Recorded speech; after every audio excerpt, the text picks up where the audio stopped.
People keep asking who GXD is to me and why I started covering any of this. GXD Adventures, also known as GXDRev.G and previously Gamer X Division, is my cousin. And this did not start with Conan Exiles.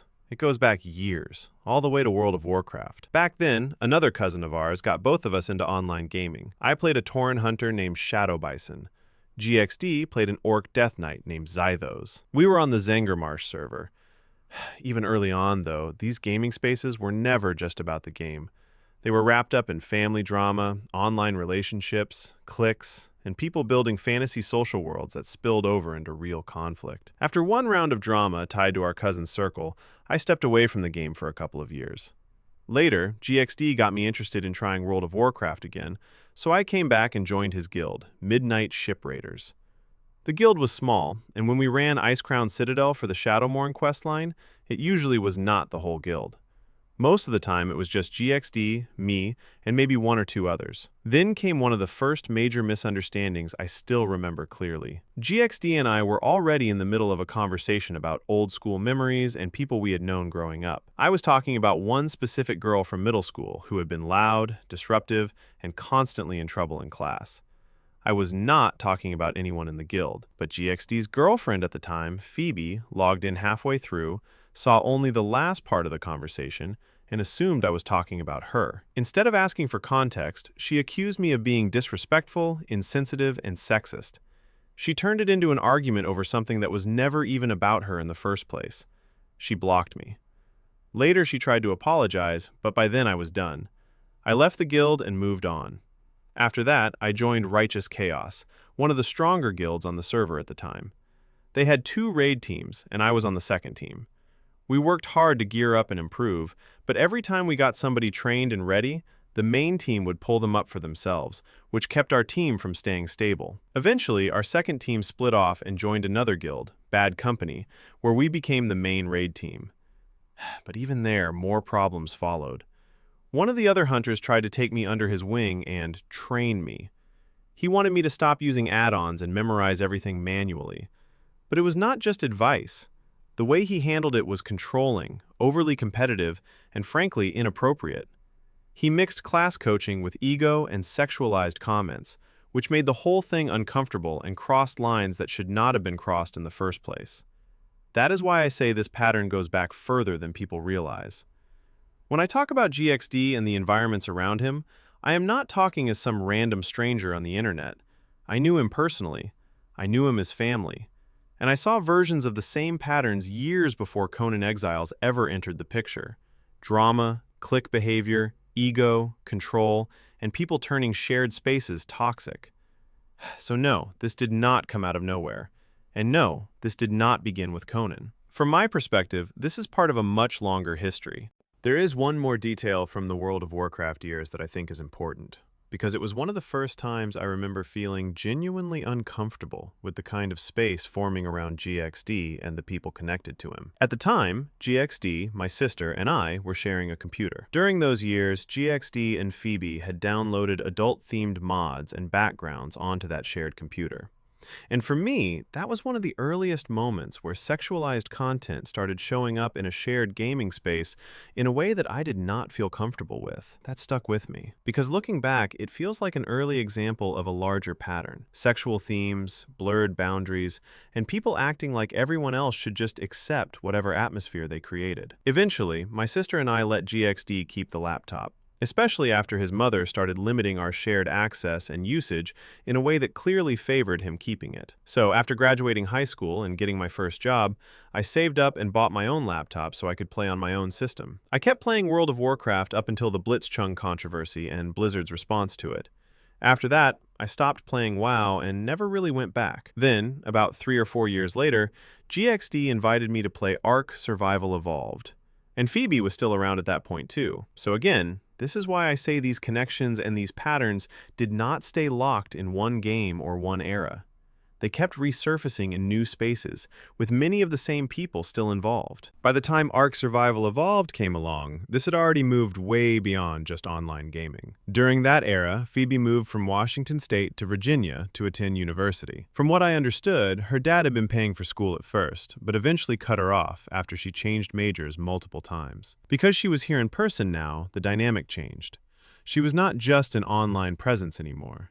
She started showing up at family gatherings and holiday get-togethers, and the attitude did not stay in the game. One moment I still remember clearly was Christmas, when my mom bought Phoebe a gift. Instead of just accepting it politely, Phoebe acted like she did not want it, said she could not use it, and tried to pass it off in front of my mother.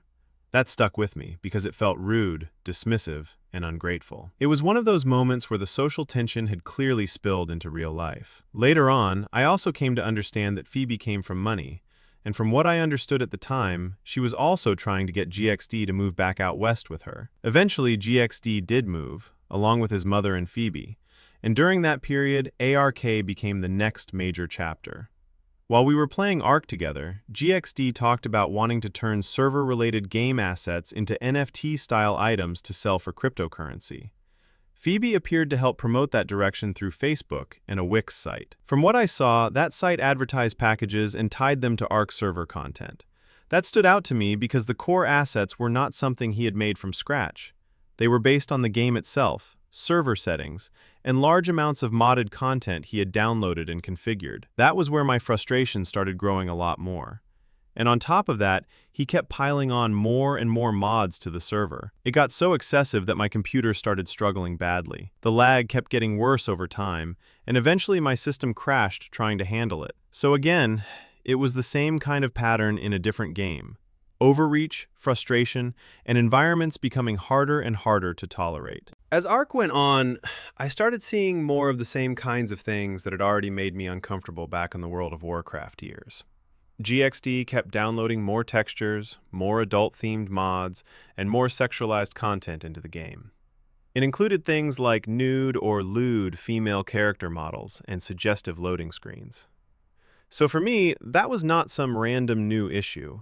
It was the same kind of pattern showing up again in another game. One mod he seemed especially proud of was the Broodmother mod by NukeMe99 on Steam, somebody he appeared to be friendly with at the time. At one point, while we were riding around on a metallic dinosaur, GXD even had me pose my character in-game for screenshots that were later turned into NFTs.